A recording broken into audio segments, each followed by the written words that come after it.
Hello, welcome back sa ating channel, Waitechi Warrior.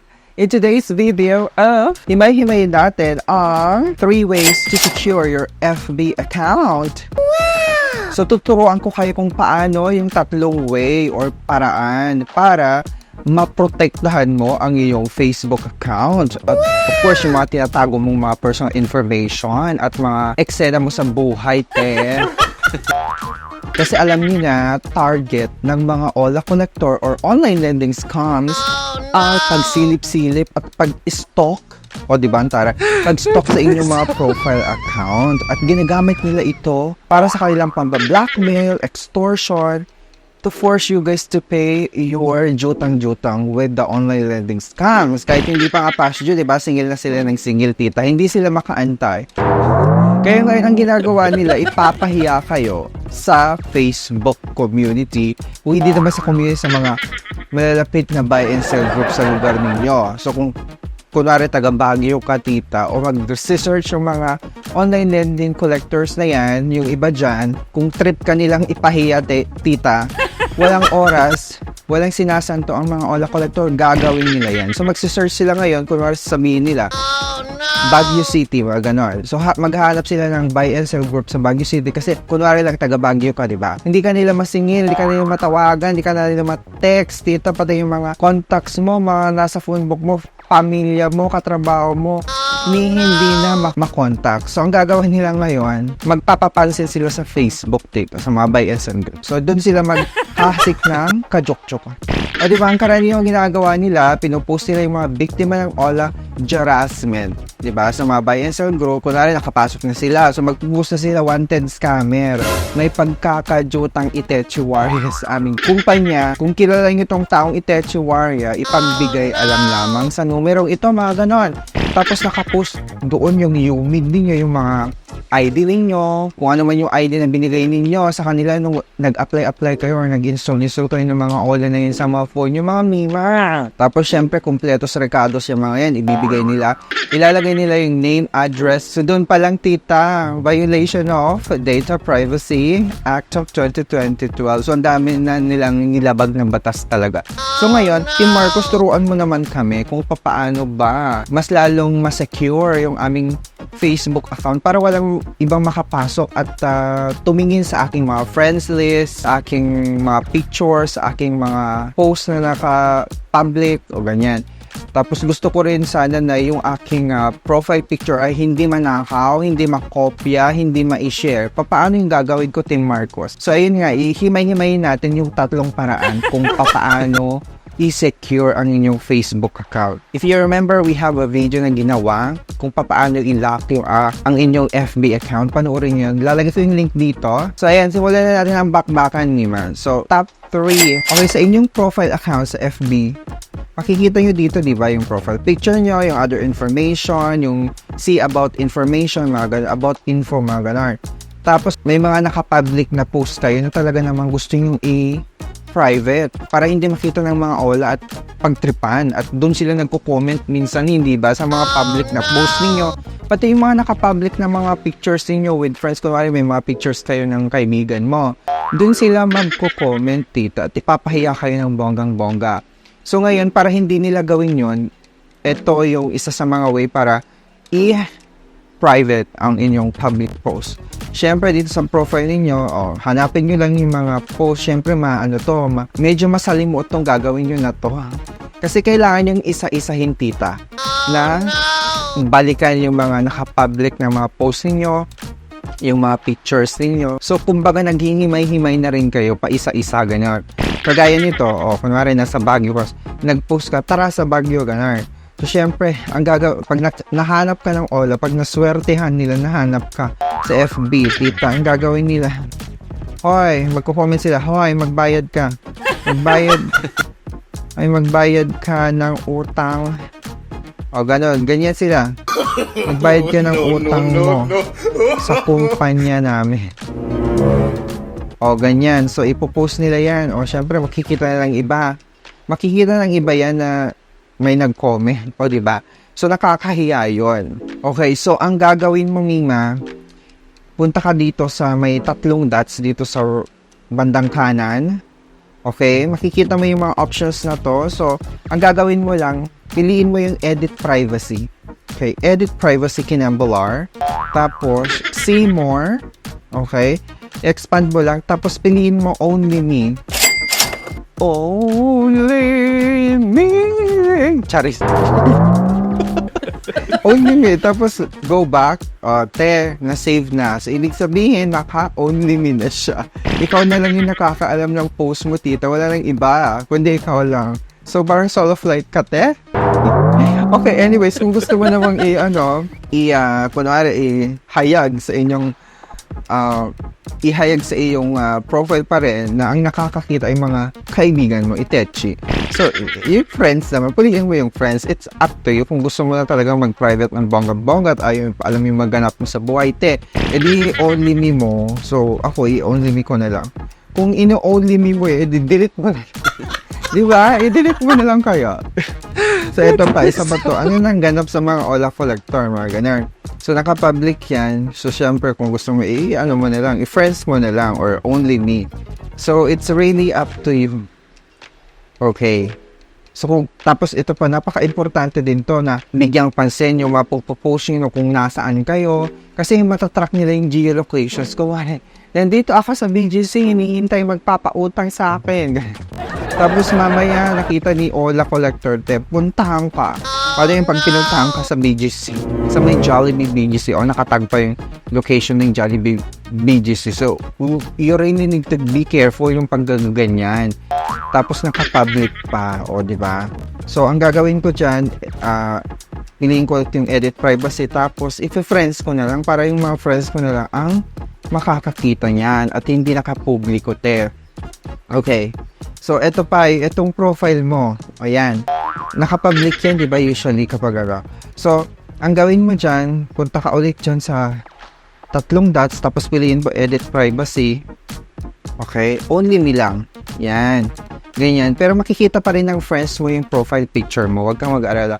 Ang magiging itsura niyan, tita, sa end user, pag pupunta tayo dito sa may 3 dots dito sa profile, titignan natin view as. Ito na yung magiging itsura. Okay, ito na yung magiging itsura ng end user. Kunwari, kaibigan mo na pumapasyal sa profile mo, tinitignan yung ano mo. So, yung nakapublic lang yung isang post dyan o 2 post dyan. Okay, so ibalik ko lang sa public na yung mga ibang post ha. Ipapublic ko lang ulit para makita natin yung susunod na paraan. Okay, ito na yung susunod na paraan. So, tap to, te. So, very effective din tong way na to para ma-secure at maprotektahan ang inyong FB profile. Yun nga lang, may kaakibat na bayad. Okay. So, alam niyo na yata itong tinutukoy ko. So, dito sa profile niyo, puntahan niyo yung 3 dots. And then, dito sa profile settings, piliin niyo Meta Verified. Diba? So, ito yung isa sa mga security feature ni Meta sa inyong mga Facebook profile. So, it's an additional protection, kumbaga. Pero, public pa rin talaga siya. So, ma-avail mo lang itong Meta Verified na Itechiwa kapag naka-public yung profile mo. So, kumbaga, arte-artistahin ka, te. Influencer ka, vlogger ka, talagang gusto mong protektahan yung pagkakakilanlan mo, di ba? And of course, para masabing legit, kasi ito yung may checkmark dun sa tabi ng inyong profile. So, ibig sabihin, ikaw lang talaga ang nagmamay-ari ng profile na yon. Authentic kumbaga. So, walang makakapag-duplicate, walang ibang gagawa ng profile gamit ang pangalan mo. Tapos, yung same information, hindi nila magagawa yun kasi it's authentic ika, may checkmark siya. Mostly, ito yung mga ginagamit ng mga malalaking tao, artista, celebrities, diba, na gusto nila kita ng files na sila talaga yung may-ari na yun. Kasi alam niyo naman, ano na naman tayo sa mga Ola Collector. Yung mga Ola Collector kasi, minsan nag-create ng mga dami accounts yan, tapos minsan ginagawan pa kayo ng account, diba? Kunwari kayo si Ganitechiwa, so parang dinuduplicate nila yung profile ninyo, te. So, ito isa sa mga magandang way para mas lalong ma-secure yung inyong profile kung ayaw mo mag-private, kung gusto mo naka-public lang yung profile mo. So, ito na-try ko na before sa aking personal Facebook profile. Nagbayad nga lang ako monthly, may subscription siya. Yes, may subscription siya per month, te. So, ang binabayaran ko that time is around $5.99 o hindi, $4.99 per month. So, imagine, mahal din siya, no? Diba, almost 500 din talaga ang nakakaltas sa aking bulsa, te. So, kung ikaw may utang sa OLED, ang dami-dami mong pagkakajutang, maybe this is not for you. Para, diba? Para i-avail or something like that. Pero it's still up to you guys kung gusto nyo. Kasi maganda rin naman talaga ang feature ni Meta Verified na itong verified badge na ito. Ano ba itong Meta Verified na ito, Nima? Ano bang makukuha ko? You get access to exclusive benefits and Meta Verified. Magkakaroon ng checkmark yung tabi ng profile mo. Your audience can trust that you're a real person, sharing your real stories. Tapos, increase account protection, worry less about impersonation with proactive identity monitoring. So, may identity monitoring features siya. So, ang ganda niya. And enhanced support, contact a help agent via email or chat right now. Support is only available in some language. So, ibig sabihin, meron din siyang direct access para makapag-chat ka sa support ng Meta. So, may nagsabi, may nag-post sa'yo na itong si Itechua may utang. O pwede mong i-report agad para ma-take down nila yung profile nung nag-post. At saka ma-take down nila yung post mismo. O di ba yung mga ganar. And then of course, magkakaroon ka ng upgraded profile features, add a header image to your links to showcase what your brand has to offer. So mostly talaga, pang ano siya, yung pang celebrity, pang influencer, pang vloggers, gano'n. Pwede hindi pang vloggers, ordinary people, di ba, na they are wanting to protect their account talaga na naka-public, then it's for you. Kasi yung try ko to, ilang months ko rin na-try, siguro 6 months. Okay, anyways, tapos magkakaroon ka din ng mga unique stickers. Express yourself with stickers only available to Meta Verified subscriber. So if you want, guys, to avail, i-click mo lang yung join waitlist Kinambolar. Okay. Igaganyan mo lang siya. And then, maghihintay ka natin ng offer. Yun talagang i-accept mo na yung offer na in-offeran ka na ni Meta ng ganitong feature. The countdown begins for a verified badge, enhanced support, impersonation protection, even more ways to grow your brand. Mga ganun. So, intayin mo na lang via email yung clarification ni Meta Verified na pwede ka nang mag-apply.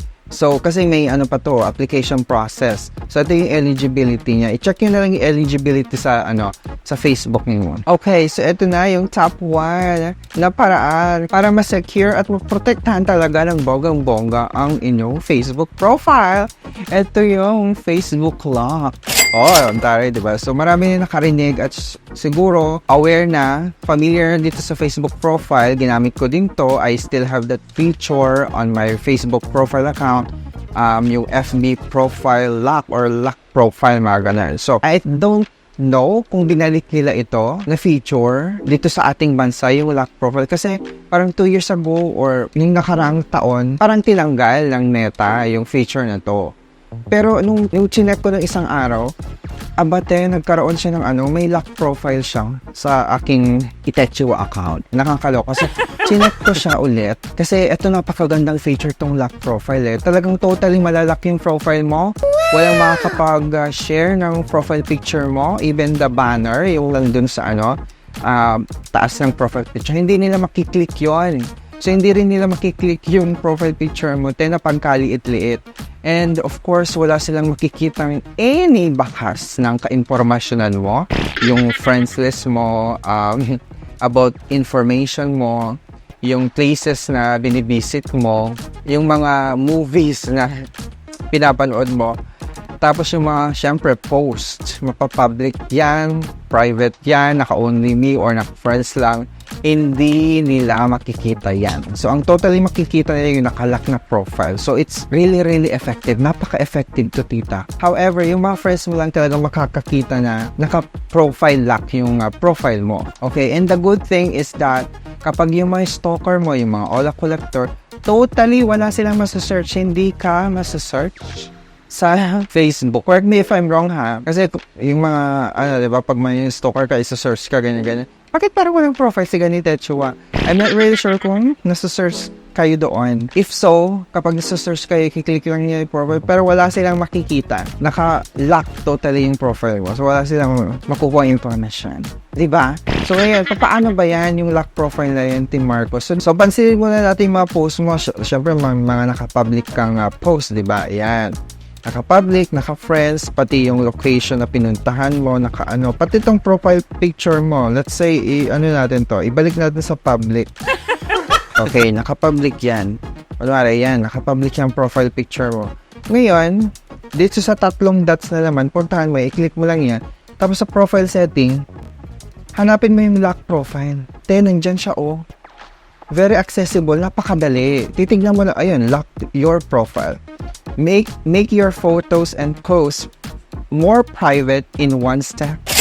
Yan, pati photos. Lahat talaga nakalock na, diba? Unless i-unlock mo ulit. Okay, only friends will see the photos, posts, and stores on your profile. So yun nga lang, mga friends mo lang talaga makakakita. Yung mga sinishare mo. Nagkamali ako dun sa sinabi ko kanina na hindi makikita ng friends mo yung mga posts and mga ibang yung mga pictures mo. Makikita nila. Mga friends mo lang ang makakakita nun. Pero pag mga ibang tao na hindi mo friends, hindi talaga. Totally hindi nila makikita yan. Only friends will see your full resolution, profile picture, and cover photo. Yun na nga. Sila yung makakakita.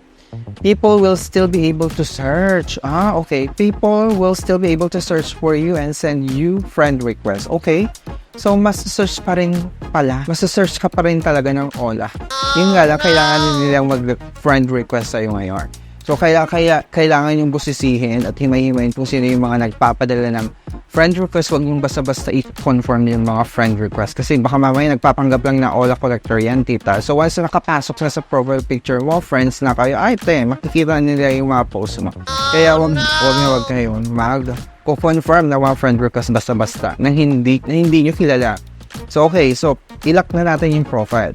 So, i-click mo lang yung lock your profile. Ganyan. Napakadali. Ayan na yun. You locked your profile. Only your friends can see the photos, posts, and stories on your profile. Click OK. Ayan. Papansin nyo, you lock your profile. So, ayan na. Nakalock na, di ba? Ayan. Nakalock na, Mima. At saka naka-friends na din. Nagmatic siya, Nagmatic na naka-friends na yung mga post ko.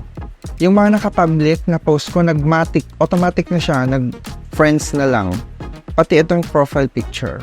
Ngayon, titignan natin yung view sa end user. So, punta ulit kayo sa 3 dots, view as. Okay, so ganito na ang magiging itsura, Mima, sa end user. Kunwari yung Ola collector, nagsasearch sa'yo, sa pangalan mo. Ito lang makikita niya. Masa-search ka, pero ito lang makikita niya. Nakalock yung profile.